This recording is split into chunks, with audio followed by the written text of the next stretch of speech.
बहुत समय पहले की बात है। एक स्वर्णनगरी नामक राज्य था। यह राज्य हर संसाधन से संपन्न था। इस राज्य की प्रजा खुश थी। किसी को किसी चीज की कमी नहीं थी। स्वर्णनगरी के राजा की दो पत्नियां थी। बस राजा को एक बात की चिंता खाए जा रही थी कि उसकी कोई संतान नहीं थी। राजा का अधिकार समय अपनी बड़ी रानी के साथ बीतता था, क्योंकि वह बहुत ही सुशील और व्यवहार कुशल की थी। राजा को हमेशा उचित सलाह देती थी। वह राज्य की परेशानियों को हल निकालकर राजा को बताती थी।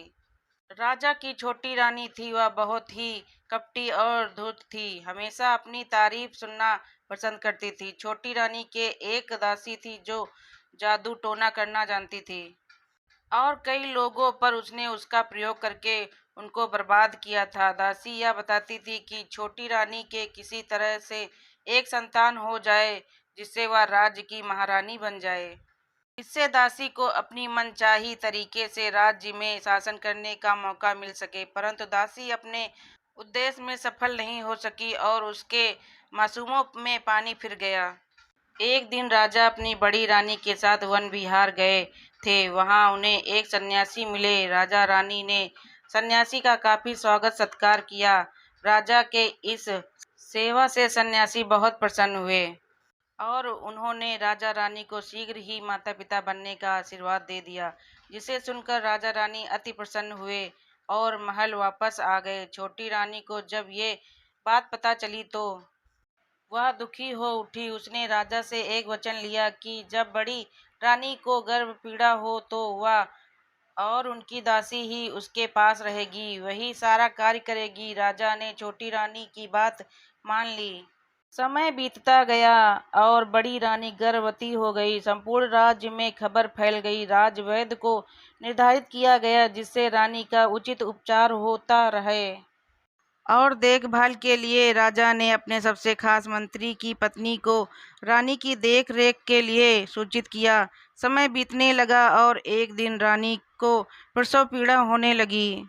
यह खबर राजा तक पहुंचाई गई। छोटी रानी अपनी दासी के साथ वहां पहले ही पहुंच चुकी थी। छोटी रानी ने दासी के साथ यह योजना बनाई थी कि जैसे ही बड़ी रानी को बच्चा पैदा हो वह उस बच्चे की जगह पर एक मरा हुआ बच्चा रख दे। परंतु हुआ क्या कि बड़ी रानी ने एक पुत्र और एक पुत्री को जन्म दिया। बड़ी रानी बच्चों को जन्म देने के बाद बेहोश हो गई। रानी की बेहोशी का फायदा उठाते हुए दासी दोनों बच्चों को फलों की टोकरी में रखकर महल के बाहर ले गई और अपने गुप्तचर से उन दोनों को खत्म करने को कहा। जब तक वो महल वापस आई, छोटी रानी ने राजा के पास संदेश भिजवाया कि बड़ी रानी ने मरे हुए बच्चे को जन्म दिया है, जिसे सुनकर राजा बहुत दुख हुआ और पूरे महल में शोक का माहौल बन गया। बड़ी रानी को होश आने पर बताया गया कि उसका बच्चा पैदा होते ही मर गया।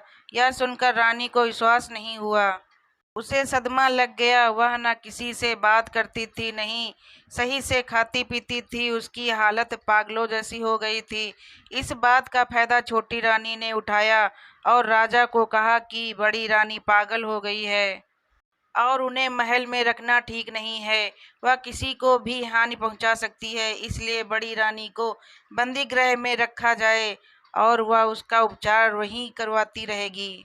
बड़ी रानी को बंदी गृह में डाल दिया गया और उपचार के नाम पर तरह तरह की यातनाएं दी जाने लगी। खाने के नाम पर उन्हें चोकर की रोटी और नारियल के खोपरे में पानी दिया जाता था। कुछ समय बाद राजा भी अपने राजकीय कार्य में तालीन हो गए और छोटी रानी को अपना प्रमुख सलाहकार बना दिया और राज्य के सभी कार्य की जिम्मेदारी रानी को दे दी।